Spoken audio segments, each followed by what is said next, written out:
you need to have a dialogue, or else the divide will continue to grow in this Yeah. country, and maybe the I don't know, the boog will pop off. Benny, what do you have to say about that? Uh, Explain I'm the not boog quite to us. okay. I'll explain the big. I'm not quite a collapsitarian like a lot of those guys are. So I get where they're coming from. Right?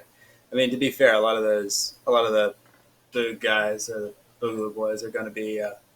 You just got demonetized, by the way, if you were ever going to get any AdSense on this channel, I just for don't think saying we that will. word, by the way. Um, but basically, people try to test it. It's BUG is what I said. I'm Bugaloo. big. Big. Uh, Basically, people try to sum up the Bugaloo, is if we'll say that, to being some kind of a second civil war, but it's not. It's not even really that. Uh, that kind of cut and dry. You would have to look at it more in the lens of a second American Revolution as kind of like, I don't know, as a monolith of the revolution as you want to take, and then try to say this is going to be kind of a dumbed down, different version of it. But the end all be all is that you have people that are fed up with being oppressed by a government that they see as tyrannical, and finally just being pushed to the point where they don't want to take it anymore.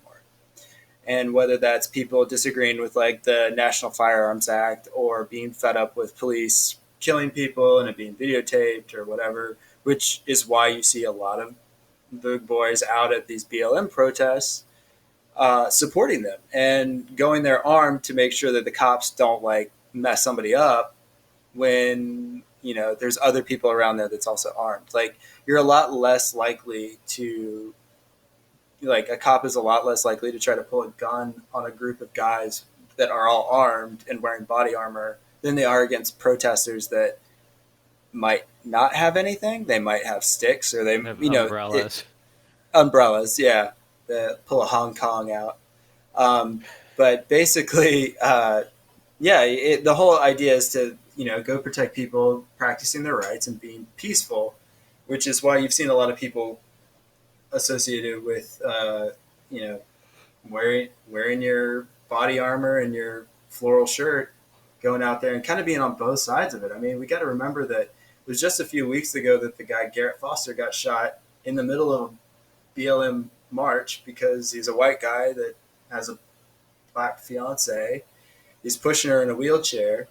He's in the same circles that, like, I don't want to say that I'm in, but I definitely, it's like we've seen the same, post before, probably at a similar time. It's not like too hard to believe. And this guy gets shot by an Uber driver, and unfortunately, it was kind of like two guys in the right at the same time, if that makes sense. I mean, you're talking about Texas, where anybody can really carry a gun, and then you put two people that perceive the other person as a threat at the same time. It's like the guy that died came out on bottom, and that is about like the only justification you have. But I mean, you see it with guys marching with BLM. You see the same thing with even just the guys up in Kenosha that were protecting the fire or the gas station. Like, they're out there to protect people's property because they want to ensure that people's at least liberty to own stuff isn't destroyed by other people. Like, I think a lot of people are saying, oh, well, it's just property. It doesn't matter. You got insurance. You can cover that. But you're now seeing insurance companies saying, oh, you're in Minneapolis. We're not going to cover your bill to rebuild. And then that business is gone. Those jobs are gone, and they're probably not going to come back. And you do that enough, and you're going to end up with a place similar to Detroit, where you've had all this industry move out. You're not having as much come in. Like, where do all these people get jobs? How do they support themselves? And then you find that they're more and more dependent on the state, and then they follow the same kind of guidelines and thoughts. So they buy into more state-run society and kind of get away from having their own personal property and liberties. So then they feel negatively against people that have stuff, and then you have a whole kind of class divide just in that kind of sense, which kind of really can set a weird kind of spiral effect. I don't know if it's like a Russian Revolution kind of spiral effect, but there's definitely the implications of that.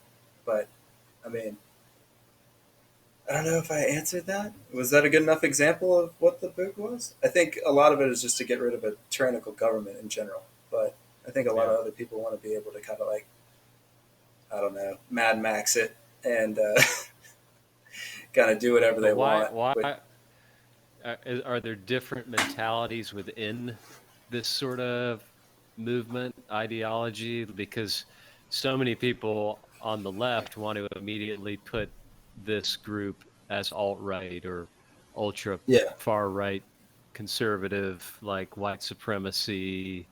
They want to put them in that box, and like, why is that not true? Well, I you've got mean, to. Well, the funny thing is the majority of them are just libertarians in the first place. So you got a lot of people that want to see a smaller government, a lot of people that don't want to see foreign wars. They know people that were vets that are destroyed by what they did in their early 20s or teens. They see the national debt going up. They see their taxes being taken away from them. I don't remember if I brought it up, but even someone like me, like I lose out on about a quarter of my wages, if not a third of my wages, every single time I get paid. Like I worked for that money. Do I get it back? So it kind of influences that kind of thought process. A lot of stuff with like what I guess the ideas of like people being able to own stuff, should the National Firearms Act be repealed? Like, should everybody be able to go out and mail order a fully automatic rifle? Like, I mean, you'll have extreme people that think that that's completely doable. You do you. I'm not going to get your way. Which to to each their own, and that kind of idea. I think that you can't just expect people to be like what in the 1920s using a Sears catalog to buy a BAR out of it and saying this is okay. Um, but you do see a lot of different kind of infighting. But I, to be honest, with as much research and as much like time I've spent looking at information with it, the number one thing that I really do come across is that it is very much anti like racism. Like some of the first things that you'll see on most of these pages is just like racism isn't cash money. We don't want to hear about you hating on Jews. We don't want to hear you about hating on black people or whatever. It doesn't matter. Like that is usually a headline of saying we are not about this. And I think a lot of people in any kind of a liberty movement have that mentality of like they want everybody to be as free and as prosper as much as possible. They just might not necessarily, I guess, feel like the government should be bankrolling it. But I guess that's a separate yeah, issue. I mean, even talking about libertarianism, that's its own kind of like you want to talk about some infighting there. It's everybody calling everybody else not a true libertarian because they believe one way or they feel like, oh, you support the cops too much. Clearly, you're a statist. Like you're a bootlicker. Get out of here. It's like you can't yeah. find a true libertarian out there to save your life. But Yeah, I even think even within groups, there are huge divisions, not just to, like blue or red. It's like the nuance within those sections uh, can have a lot of divide. definitely, and I would say that's a more or less a regional thing. Yeah, But I think it comes down to if you want to see a visual kind of like of what they're kind of up against is you see a lot of confrontations between Boot Boys and the Three Percenters, which I don't know if you know who the Three Percenters are. They're the people that identify with the 3% of the United States population, or the colonialists, the 3% of the population that took up arms to fight against the English, and that's why they call themselves Three Percenters or Threepers.